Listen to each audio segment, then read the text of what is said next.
Hello everyone, welcome to my UPSC MPPSC assistant professor के एक batch करवाया है। उसमें 30 टेस्ट हुए हैं। अब ये दूसरा बैच शुरू किया है जिसमें 2 टेस्ट ऑलरेडी कंप्लीट हो चुके हैं। टेस्ट नंबर 3 अभी डिस्कस करेंगे हम। ऐसा नहीं है कि जिन्होंने कि कोई वो बैच ज्वाइन कर लिया तो उसको ये नहीं मिलेगा ना, ये कंटिन्यू ही रहेगा। बस ये टेस्ट नंबर इसमें 1 से शुरू किया है। तो जिन साथियों ने पहले ज्वाइन कर रखा है, आपको वैसे तो पूरा टेलीग्राम पे अपडेट कर दिया गया है, तो आप टेलीग्राम विजिट कर लीजिएगा। और फिर भी कोई इश्यू आए तो इस नंबर पे आप कांटेक्ट कर सकते हैं, मैसेज कर दीजिएगा जो भी आपकी कोई इश्यू हो। जो साथी ज्वाइन करना चाह रहे हैं एग्जाम के लिए, वेबसाइट विजिट कर लीजिए, इस नंबर पे कांटेक्ट कर लीजिएगा, या टेस्ट सीरीज ज्वाइन करने का लिंक आपको नीचे डिस्क्रिप्शन में कॉमेंट सेक्शन में मिल जाएगा। Let's begin. लिस्ट फर्स्ट और लिस्ट सेकंड दी हुई है। लिस्ट फर्स्ट में कुछ इंस्टीट्यूट सेंटर इनके नाम हैं और वो किस जगह पे है इसको मैच करना है। Centre for forest management and education, one प्रबंधन और शिक्षा केंद्र, ये कहां पे है? तो ये बालाघाट में है। ग्रामीण एवं पंचायत प्रशिक्षण संस्थान है। ग्रामीण और पंचायत प्रशिक्षण संस्थान ये अमरकंटक में है। फॉरेस्ट मैनेजमेंट एजुकेशन सेंटर है, वन प्रबंधन शिक्षा केंद्र, ये बैतूल में है, बैतूल में। Women and child development training institute है, ये छिंदवाड़ा में है। तो इसका जो करेक्ट आंसर आएगा, देखिए पहले में आएगा इसमें थर्ड, बालाघाट में है, वन प्रबंधन और शिक्षा केंद्र बालाघाट में। दूसरा इसमें जो forest management rural and panchayat training institute है, ये अनूपपुर जिले में है, अमरकंटक में। फर्स्ट में 3, सेकंड में first. Forest management education centre है, ये बैतूल में है, इसमें सेकंड। और विमेन एंड चाइल्ड डेवलपमेंट का है, ये देखिए women and child development institute है, ये भी बैतूल में ही है। इसका ये ठीक कर लिया जाएगा, ये भी बैतूल में ही है। इसका जो करेक्ट आंसर आना चाहिए 3, 1, 2 और इसमें भी 2 ही सही है, तो लेकिन उसको 4 में भी बैतूल कर देंगे, तो ये इसका करेक्ट आंसर आएगा। कई बार टाइपिंग में हो जाता है। 1857 के विद्रोह के दौरान मालवा क्षेत्र के किस महत्वपूर्ण सैन्य छावनी और ब्रिटिश राजनीतिक एजेंसी को राजा बख्तावर सिंह और उनके भील योद्धाओं ने पूरी तरह से नष्ट कर दिया था? 1857 का रिवोल्ट है। इसके टाइम पे जो मालवा रीजन है, इसमें जो महत्वपूर्ण छावनी थी ये ब्रिटिशर्स की, इसको राजा बख्तावर सिंह और उनके साथी जो भील योद्धा थे उन्होंने पूरी तरह नष्ट कर दिया था। कौन सी छावनी थी ये पूछा गया है हमसे। ये भोपावर एजेंसी थी। सी इसका करेक्ट आंसर आएगा। ये 3 जुलाई 1857 को हुआ था।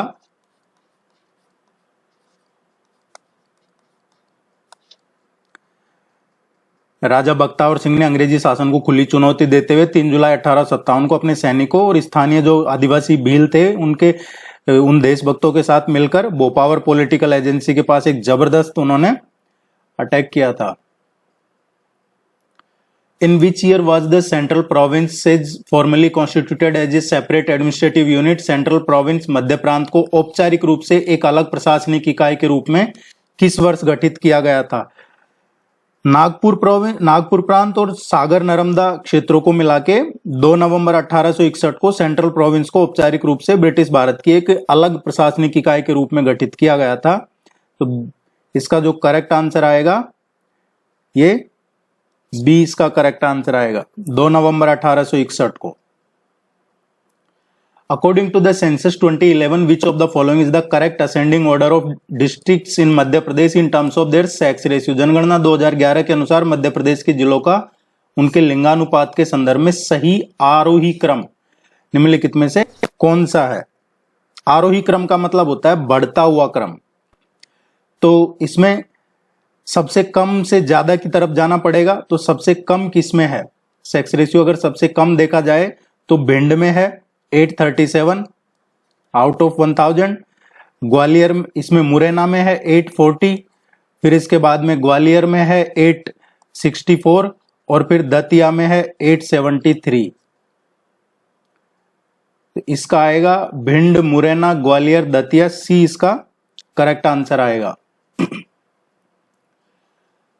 राजघाट बेतवा नदी पर निर्मित बहुउद्देशीय राजघाट बांध परियोजना किन राज्यों का एक संयुक्त उपक्रम है?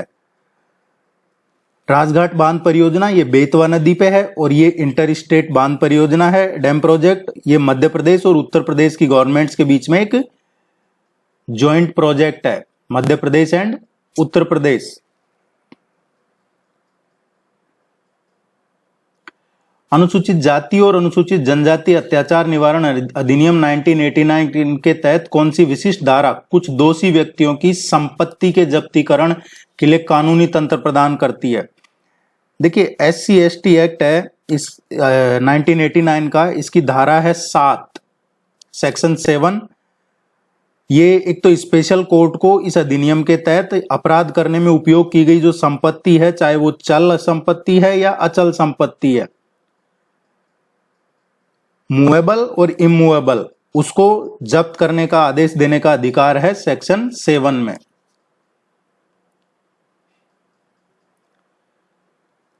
मध्य प्रदेश राज्य पिछड़ा वर्ग आयोग का गठन शुरुआत में राज्य विधान के तहत किस वित्तीय वर्ष में किया गया था? मध्य प्रदेश राज्य पिछड़ा वर्ग आयोग की जो वैधानिक स्थापना हुई है वो मार्च 1993 को की गई थी और जो फाइनेंशियल ईयर था 1993-94 इसमें की गई थी। प्रसिद्ध मझगांव खदानें जिन्हें देश के सबसे समृद्ध प्राथमिक हीरा युक्त पाइप निक्षेपों के लिए व्यापक रूप से जाना जाता है, भूवैज्ञानिक रूप से किस खनिज संरचना से जुड़ी हुई है? मध्य प्रदेश के पन्ना में है ये मझगांव खदान, भारत की एकमात्र हीरे की जो खदान है, ऑपरेशनल खदान, जहां हीरे को एक प्राथमिक ज्वालामुखीय संरचना से निकाला जाता है, जिसे भूवैज्ञानिक रूप से किम्बरलाइट पाइप के रूप में जाना जाता है। इसको किसके रूप में? Kimberlite pipe. मैच करना है इसको विशेषता और मध्य प्रदेश के जिले।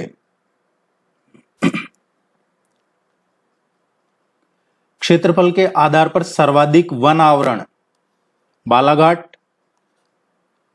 क्षेत्रफल के आधार पर न्यूनतम वन आवरण इनमें से शाजापुर।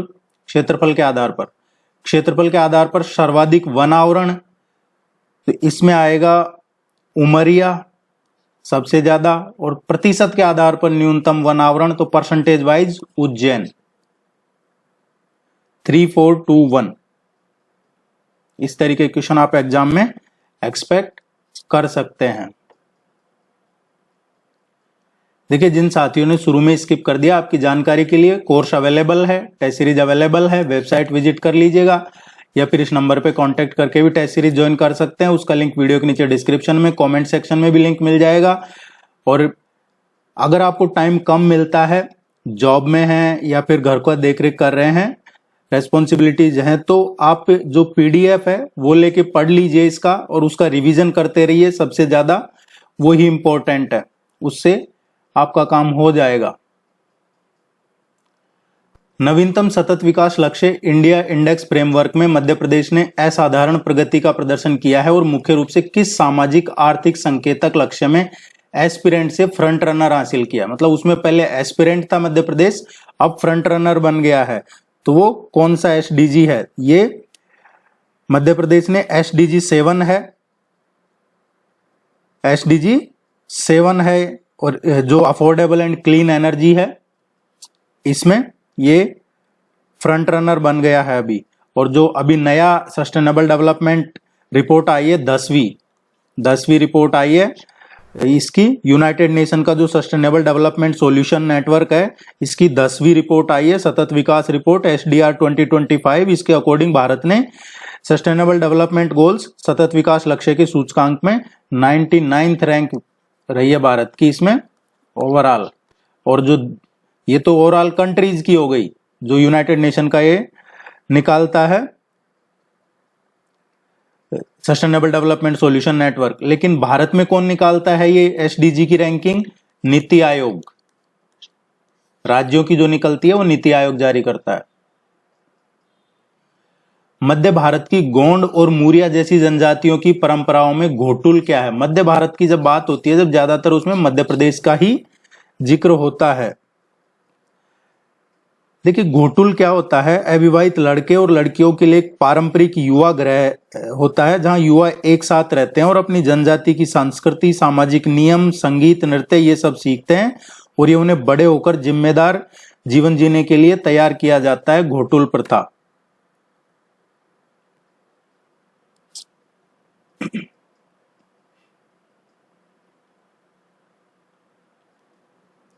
संपत्ति के डिजिटल पंजीकरण के लिए मध्य प्रदेश के पहले हाईटेक साइबर रजिस्ट्री कार्यालय का उद्घाटन किस शहर में किया गया है? ये काफी इंपॉर्टेंट क्वेश्चन है, ये पूछा जा सकता है एग्जाम में। अभी मध्य प्रदेश का पहला हाईटेक साइबर रजिस्ट्री कार्यालय, इसका उद्घाटन कहाँ किया गया है?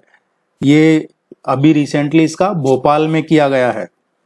जमीन और जो प्रॉपर्टी है उसका रजिस्ट्रेशन को पूरी तरह से ऑनलाइन और पेपरलेस करने के लिए, ताकि लोगों को बार बार ऑफिसों के चक्कर नहीं लगाने पड़े। गवर्नमेंट ऑफिस में जाते हैं, सब लोग तो एक जैसे नहीं होते हैं, लेकिन कुछ लोग आप अननेसेसरी की डिमांड चाहे वो किसी भी रूप में की जाए वो करते हैं। आज भी समाज में है कुछ करप्ट लोग, तो इसके लिए ये ऑनलाइन कर दिया है पूरा प्रोसेसर। कई राज्यों में रजिस्ट्री ऑनलाइन ही होती है, यहाँ पे भी कर दिया है, तो ये अच्छा स्टेप है एक। According to the Madhya Pradesh economic survey 25-26, latest वाला यही है अभी, बजट 26-27 का, और economic survey 25-26। What is the per capita income at current price of the state? Madhya Pradesh आर्थिक सर्वेक्षण 2025-26 के अनुसार वर्तमान मूल्यों पर राज्य की प्रति व्यक्ति आय कितनी है? राज्य की प्रति व्यक्ति आय वर्तमान मूल्यों पे है, तो ये 1,69,050। इसका डी इसका करेक्ट आंसर आएगा। जबकि जो कांस्टेंट प्राइस है, कांस्टेंट प्राइस पे देखा जाता है 2011-12 का, 2011-12 के अकॉर्डिंग, तो ये 76,971 है कांस्टेंट प्राइस पे। एक ऐसी तकनीक जो आपको अपनी तस्वीरों, फाइलों और डेटा को आपके कंप्यूटर की हार्ड ड्राइव के बजाय इंटरनेट पर सुरक्षित रखने और इस्तेमाल करने की सुविधा देती है, उसे क्या कहते हैं? इस तकनीक को कहा जाता है क्लाउड कंप्यूटिंग।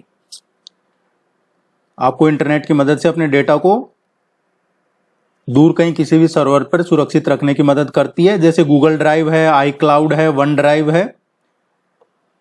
ये होता है क्लाउड कंप्यूटिंग। साल 1938 का ऐतिहासिक सोहावल का नरसंहार, जहां ब्रिटिश पुलिस ने एक जनसभा में जा रहे स्वतंत्रता सेनानियों की हत्या कर दी, मध्य प्रदेश के किस जिले में हुआ था सोहावल का नरसंहार? सोहावल मैसेकर ये सतना में हुआ था। जुलाई 1938 को, 19 जुलाई 1938 को सतना जिले का एक माजन गांव है, कई बार इसको माजन गोलीकांड के नाम से भी जाना जाता है। ब्रिटिश सेना ने उन निर्दोष लोगों पे गोलियां चला दी थी जो ब्रिटिश सरकार के खिलाफ एक शांतिपूर्ण बैठक में भाग लेने जा रहे थे। और इसमें जैसे लाल बुद्ध प्रताप सिंह हैं, वो उनके जैसे कई प्रमुख स्वतंत्रता सेनानी शहीद हो गए थे।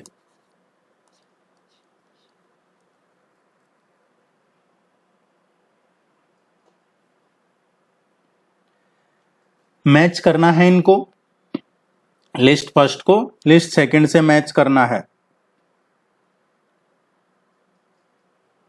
पहले राज्य निर्वाचन आयुक्त, मध्य प्रदेश के पहले राज्य निर्वाचन आयुक्त ये एन.बी. लोहानी थे। श्री एन.बी. लोहानी मध्य प्रदेश के सबसे पहले राज्य निर्वाचन आयुक्त थे ये। दूसरे मुख्यमंत्री कौन थे मध्य प्रदेश के? मध्य प्रदेश में पंडित रविशंकर शुक्ल जो पहले थे, उनके निधन के बाद श्री भगवंतराव मंडलोई मध्य प्रदेश के दूसरे मुख्यमंत्री बने थे। इसका आएगा फिफ्थ वन, श्री भगवंतराव मंडलोई। और तीसरे कौन थे? कैलाशनाथ काटजू, वो तीसरे थे। तीसरे मुख्य न्यायाधीश कौन थे? तो न्यायाधीश जो एम हिदायतुल्लाह थे पहले थे, और JP Bhatt, justice JP Bhatt वो दूसरे थे, और उसके बाद justice PV Dikshit Madhya Pradesh high court के तीसरे चीफ जस्टिस बने थे। PV Dikshit fourth one. पहले कौन थे? पहले थे जस्टिस एम हिदायतुल्लाह, दूसरे जस्टिस जेपी भट्ट, और तीसरे जस्टिस पीवी दीक्षित। मध्य प्रदेश के चौथे राज्यपाल कौन थे? चौथे राज्यपाल थे श्री हरिविनायक पाटस्कर, ये चौथे राज्यपाल थे। तो इसका जो करेक्ट आंसर आएगा 3542।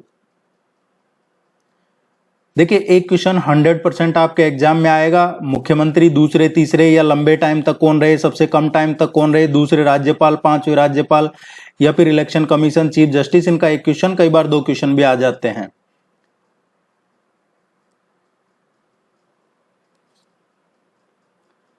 मध्य प्रदेश राज्य महिला आयोग का गठन किस वर्ष किया गया था? मध्य प्रदेश में जो स्टेट कमीशन फॉर विमेन है, ये मार्च 1998 को इसका गठन किया गया था। 1998 23 मार्च 1998। और इसका हेडक्वार्टर कहां पे है? भोपाल में है। निम्नलिखित में से कौन सी एक अत्यधिक एकीकृत मल्टी मॉडल परियोजना मध्य प्रदेश राज्य के ई गवर्नेंस परिचालन के तहत प्रत्यक्ष पहल नहीं है? इनमें से कौन सा जो ई गवर्नेंस मॉडल है मध्य प्रदेश का नहीं है, ये पूछा जा रहा है। देखिए इनमें से ज्ञानदूत है, ग्रामीण इंटरनेट परियोजना, ज्ञानदूत है, ये ग्रामीण इंटरनेट परियोजना से संबंधित है। जबकि इसमें ई उपार्जन देखेंगे तो किसान खरीद का सॉफ्टवेयर है ये। ई चालान है मध्य प्रदेश में जो सबसे अधिक सफल माना जाता है ई गवर्नेंस प्लेटफॉर्म, ये ई चालान को माना जाता है। लोक मित्र है, ये मध्य प्रदेश का नहीं है, ये हिमाचल प्रदेश का है। एक e governance project Himachal Pradesh का, तो कौन सा नहीं है मध्य प्रदेश का? सी लोक मित्र। पातालकोट के जनजातीय समुदाय भारिया पारंपरिक रूप से खुद को किस प्रमुख जनजाति का छोटा भाई मानते हैं? छिंदवाड़ा में है पातालकोट, और यहां का क्वेश्चन डायरेक्ट इनडायरेक्ट किसी भी तरीके से पूछा जाता है। इसमें रहने वाले जो पीवीटीजी है, पर्टिकुलरली वल्नरेबल ट्राइबल ग्रुप, विशेष रूप से कमजोर जनजातीय समूह, ये गोंड जनजाति के प्रति गहरा सम्मान रखते हैं और ऐतिहासिक रूप से खुद को उनका छोटा भाई मानते हैं। मध्य प्रदेश में अल्पसंख्यक समुदायों के अधिकारों की रक्षा के लिए मध्य प्रदेश राज्य अल्पसंख्यक आयोग का गठन किस वर्ष किया गया था? अल्पसंख्यक आयोग का गठन किया गया था मध्य प्रदेश में 1996 में, 1996 में। और इसका हेडक्वार्टर कहां है? भोपाल में है। और इसको राष्ट्रपति की स्वीकृति कब मिली थी? 26 सितंबर को, 26 सितंबर 1996 को राष्ट्रपति की स्वीकृति मिल गई थी। इस अधिनियम को प्रकाशित कर दिया गया था गजट में। तो लागू होने की डेट होती है गजट में प्रकाशित करना। रुडयार्ड किपलिंग की प्रसिद्ध विश्व प्रसिद्ध कहानी द जंगल बुक में और इसका मशहूर किरदार मोगली मध्य प्रदेश के किस राष्ट्रीय उद्यान के जंगलों पर आधारित है? ये पेंच राष्ट्रीय उद्यान के बारे में है।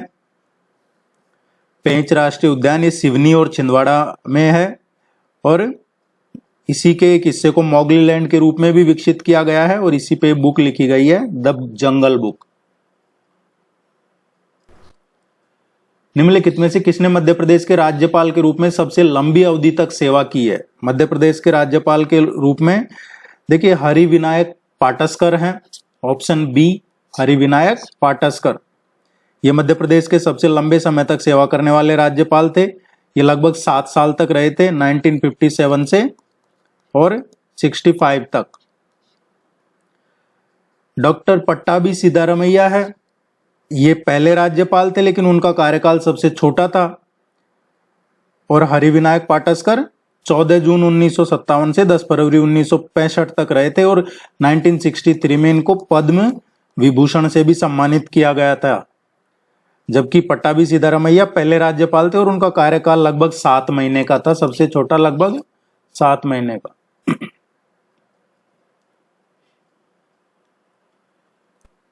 बैटल लिस्ट फर्स्ट और लिस्ट सेकंड कौन सा युद्ध किस साल हुआ है मध्य प्रदेश में? अक्सर आजकल एक क्वेश्चन पूछ लिया जाता है एग्जाम में। जैसे पिछले बार आया था लालसोट का युद्ध, बैटल ऑफ लालसोट का युद्ध। उसके बाद तुंगा का आया था। इसमें अमझेरा का युद्ध हुआ था 1728 में, नवंबर 1728 में हुआ था। मराठों ने मुगलों को हराया था यहाँ पे 1728 में। भोपाल का युद्ध ये 1737 में हुआ था। पेशवा बाजीराव प्रथम ने यहाँ के निजाम को हराया था। मंदसौर का युद्ध है, हुमायूं और बहादुर शाह के बीच में हुआ था ये 1532 में मंदसौर का युद्ध। और battle of Jhansi and Gwalior, Jhansi और ग्वालियर का युद्ध है ये 1857 का है। झांसी की सेना के ग्वालियर के पीछे हटने के निर्णायक युद्ध ये 1857 के विद्रोह के टाइम पे हुए थे।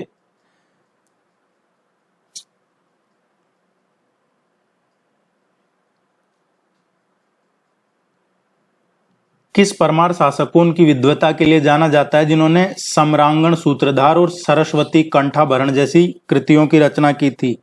ये रचना राजा भोज उन्होंने की थी, जो परमार राजवंश के एक प्रसिद्ध शासक थे। वास्तुकला, कविता, दर्शन, चिकित्सा, इन पे कई ग्रंथों की रचना की है इन्होंने। In high performance AI acceleration and neural network training, the hardware acronym ASIC stands for। ये जो उच्च प्रदर्शन करने वाले AI और न्यूरल नेटवर्क प्रशिक्षण होता है उसमें हार्डवेयर जो ASIC है, इसका फुल नेम, इसका अर्थ क्या है? ये एप्लीकेशन स्पेसिफिक इंटीग्रेटेड सर्किट है।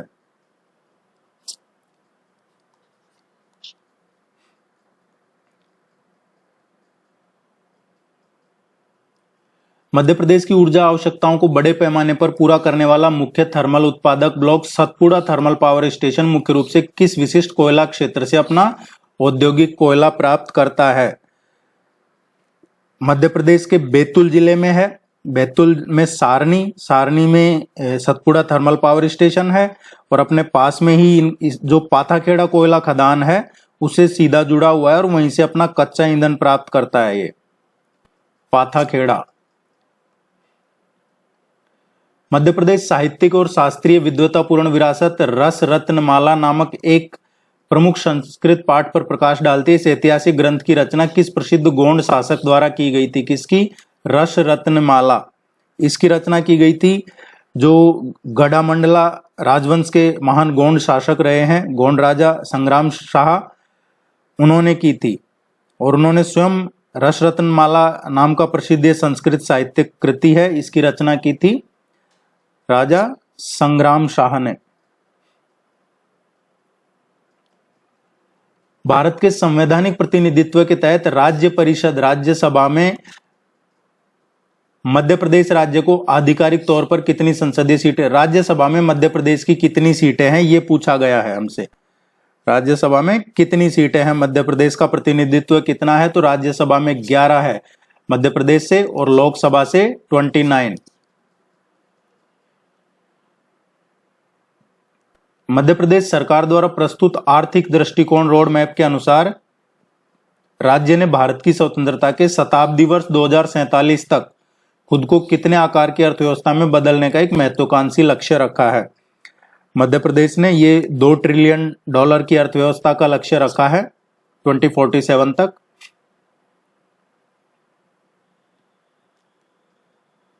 मध्य प्रदेश में बाल विवाह को पूरी तरह से रोकने के लिए शुरू किया गया लाडो अभियान आधिकारिक तौर पर किस वर्ष शुरू हुआ था?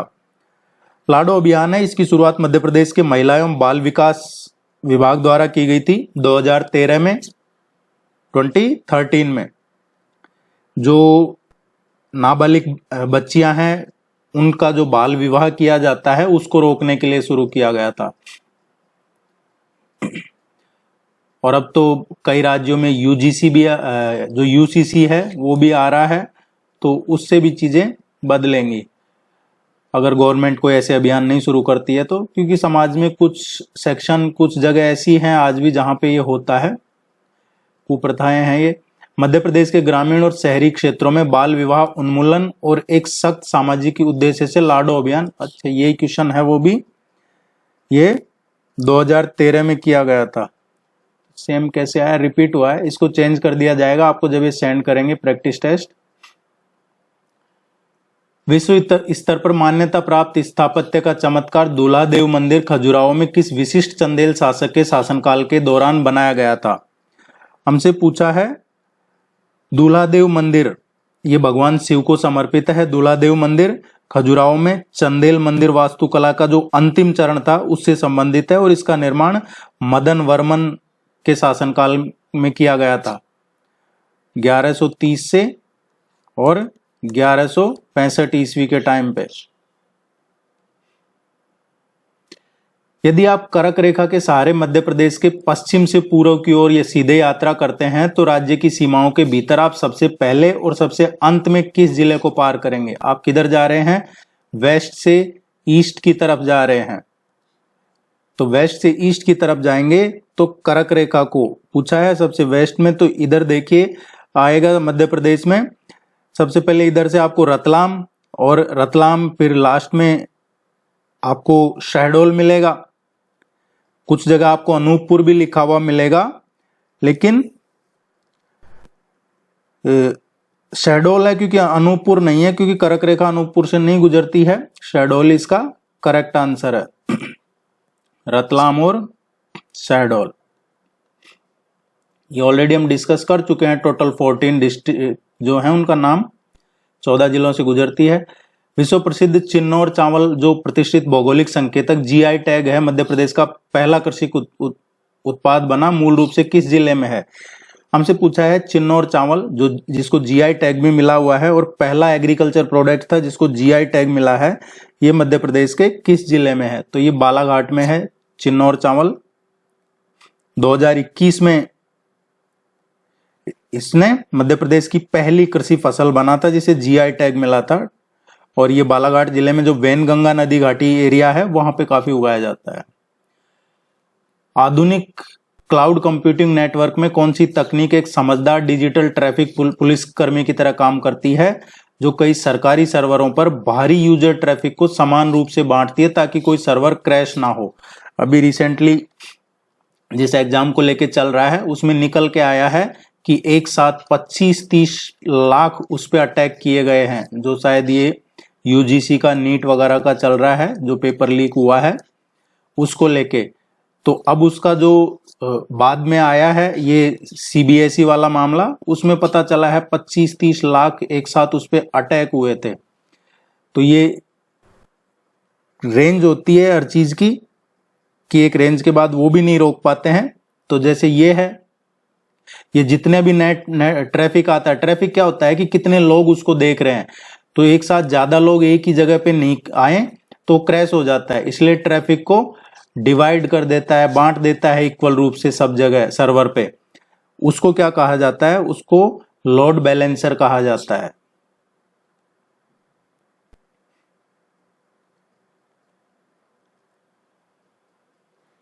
एमपीपीएससी की साइट पे भी मिलेगा आपको ये।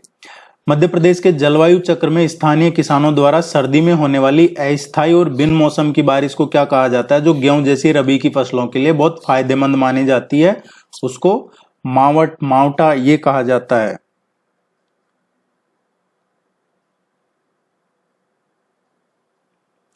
कंप्यूटर आर्किटेक्चर में एक ऑपरेटिंग सिस्टम वातावरण जो आंतरिक माइक्रो कर्नेल में हेरफेर करने के लिए मुख्य रूप से टेक्स्ट आधारित स्क्रिप्ट लेआउट, पोजिशनल टोकन और सिंटैक्स तर्कों पर निर्भर करता है, उसे किस इंटरफेस के रूप में वर्गीकृत किया जाता है?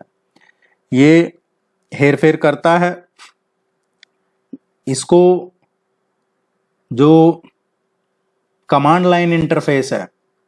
देखिए यूनिक्स या एमएस डॉस ये क्या है? सिस्टम कमांड लाइन इंटरफेस है, इनको कहते हैं कमांड आधारित इंटरफेस। इनका उपयोग करते हैं जहां पे यूजर है कोई टर्मिनल सेल प्रॉम्प्ट में या कोई विशिष्ट कोई अलग से टेक्स्ट आधारित स्ट्रिंग लिखकर कंप्यूटर सिस्टम के साथ ये संवाद करते हैं।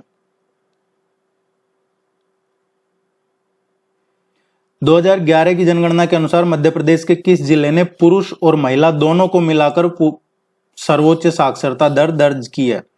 देखिए ये लिखा है पुरुष और महिला, अगर इसमें सीधा लिख दें कि मध्य प्रदेश 2011 की जनगणना के अनुसार मध्य प्रदेश का कौन सा जिला है जिसकी ओवरऑल लिटरेसी रेट सबसे ज्यादा है, तो बात तो वही है। लेकिन कई बार इस तरीके से देता है एमपीपीएससी ताकि डायरेक्ट वो ओवरऑल वाला दिमाग में नहीं आए। तो इसका करेक्ट आंसर आएगा जबलपुर। जबलपुर में सबसे ज्यादा है 81.1%, दूसरे नंबर पे इंदौर है 80.9% और तीसरे पे भोपाल है 80.4%। भारत और ग्रीस के पुराने संबंधों को दिखाने वाला मशहूर हेलियोडोरस स्तंभ मध्य प्रदेश के किस शहर में है? ये स्तंभ विदिशा में है। ये पिलर हेलियोडोरस पिलर है, ये विदिशा में है। दूसरी सदी ईसा पूर्व में जो यूनानी राजदूत था हेलियोडोरस, उसने बनवाया था, जो भगवान विष्णु को समर्पित है। वो इनका भक्त बन गया था, भगवान विष्णु का भक्त बन गया था, भागवत धर्म जिसे कहा जाता है। पूरे मध्य प्रदेश राज्य की सबसे ऊंची पर्वत चोटी धूपगढ़ किस पहाड़ी श्रृंखला में स्थित है? धूपगढ़ 1350 मीटर है इसकी हाइट और मध्य प्रदेश की सबसे ऊंची चोटी है, और ये पचमढ़ी में महादेव रेंज में है। सतपुड़ा पर्वत श्रृंखला का जो मध्य हिस्सा है उसमें आती है महादेव रेंज, पचमढ़ी।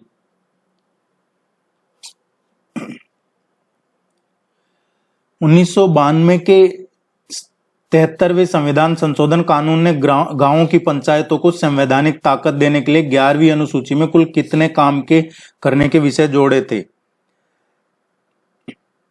देखिए, इसमें जो 73rd कॉन्स्टिट्यूशन अमेंडमेंट हुआ है, इसमें ग्राम पंचायतों के लिए 11वीं अनुसूची जोड़ी गई थी और इसमें टोटल 29 सब्जेक्ट्स जोड़े गए थे, जैसे मतलब सड़क, खेती, पानी, इस तरीके के। और जो शहरों की नगर पालिकाएं हैं उनमें टोटल 18 सब्जेक्ट जोड़े गए थे। भारत के संविधान के अनुच्छेद 243 के अनुसार मध्य प्रदेश के राज्य वित्त आयोग स्टेट फाइनेंस कमीशन का गठन राज्यपाल द्वारा कितने वर्षों के बाद किया जाता है? इस आर्टिकल के तहत हर 5 साल में Madhya Pradesh state finance commission का गठन किया जाता है, जो राज्य सरकार और पंचायतों के बीच में टैक्स का बंटवारा करता है। जैसे सेंट्रल लेवल पे फाइनेंस कमीशन का गठन करते हैं राष्ट्रपति, तो वो क्या करता है, केंद्र और राज्यों के बीच में जो वित्त है उसका बंटवारा करता है। वैसे स्टेट फाइनेंस कमीशन क्या करता है, राज्य सरकार और पंचायतों के बीच में टैक्स के पैसों के बंटवारे की सलाह देता है।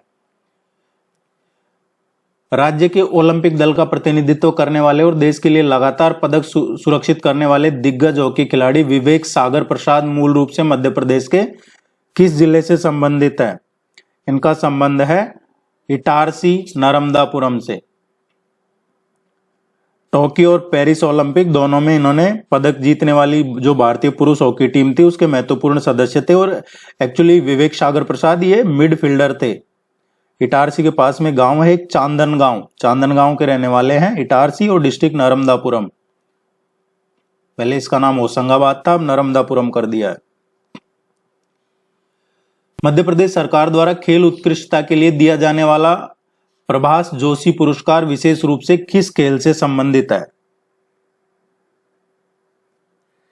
प्रभास जोशी पुरस्कार की शुरुआत 2013 में की गई थी और ये मलखंब को बढ़ावा देने के लिए की गई थी, जो मध्य प्रदेश का एक आधिकारिक राजकीय खेल है मलखंब। इसके लिए शुरू किया गया था 2013 में।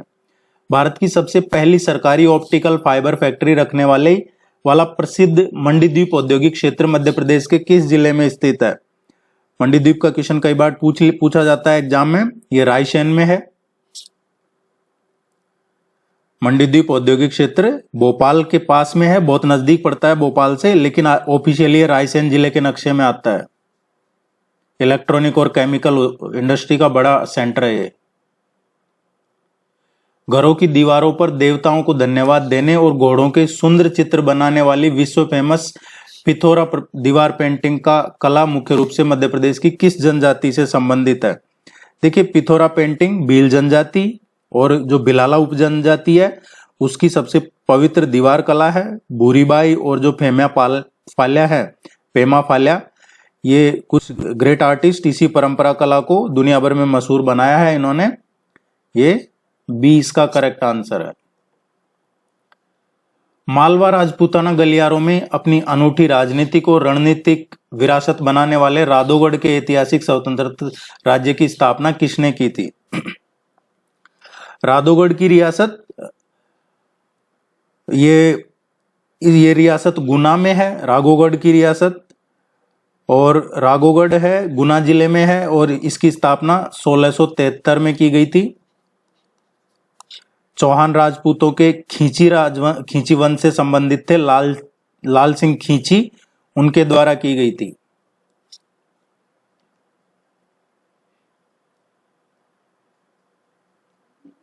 मध्य भारत के प्रशासनिक, आर्थिक और क्षेत्रीय सैन्य अभियानों के महत्वपूर्ण ऐतिहासिक ग्रंथ तारीख-ए-फिरोजशाही की रचना किस इतिहासकार द्वारा की गई थी?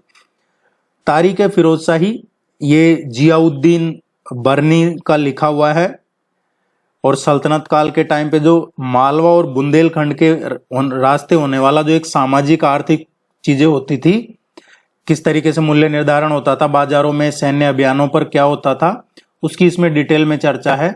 जियाउद्दीन बर्नी। कंप्यूटर के एक ऐसे नेटवर्क बनाने वाले वैज्ञानिक जेफरी हिंटन और जॉन हॉफील्ड, जिनके कारण आज की आर्टिफिशियल इंटेलिजेंस और मशीन लर्निंग चल रही है, उन्हें किस श्रेणी में नोबेल पुरस्कार दिया गया था? यह नोबेल प्राइज इनको जेफरी हिंटन और जॉन हॉफील्ड को दिया गया था फिजिक्स में। इन्होंने फिजिक्स के नियमों का यूज करके कंप्यूटर का एक ऐसा नेटवर्क बनाया जिससे आज की बड़ी जो आर्टिफिशियल टेक्नोलॉजी है उस पर काम कर रही है, जैसे चाहे चैट जीपीटी है उस तरीके की। नरमदा मानव होमो इरेक्टस नरमदानेसिस, इसके जीवाश्म कपाल की खोज के लिए विश्व स्तर पर प्रसिद्ध प्रागैतिहासिक स्थल हथनोरा किस जिले में स्थित है? भारतीय उपमहाद्वीप में जो पाए गए हैं सबसे पुराने मानव या पूर्वज के जो जीवाश्म अवशेष, जिन्हें नरमदा मानव के रूप में जाना जाता है, इसकी खोज 5 दिसंबर 1982 को की गई थी। 5 दिसंबर 1982 को जो भारतीय भूवैज्ञानिक सर्वेक्षण है, जियोलॉजिकल सर्वे ऑफ इंडिया, इसके थे डॉक्टर अरुण सोनकिया, उनके द्वारा की गई थी। डॉक्टर अरुण सोनकिया हथनोरा में की गई थी और हथनोरा है सीहोर जिले में। यह आपको भेज दिया जाएगा, प्रैक्टिस टेस्ट भी भेज दिए जाएंगे आपको। आप जिन्होंने टेस्ट सीरीज ज्वाइन कर रखी है, आप अपना ऐप डाउनलोड कर लीजिएगा टेलीग्राम से या फिर इस नंबर पे मैसेज कर दीजिएगा, क्योंकि ये जो प्रैक्टिस टेस्ट है ऐप पे ही प्रोवाइड करवाए जाएंगे अब आपको। बाकी वीडियोज वगैरह तो आपको टेलीग्राम पे भी मिल जाएंगे। Thank you very much. नमस्कार।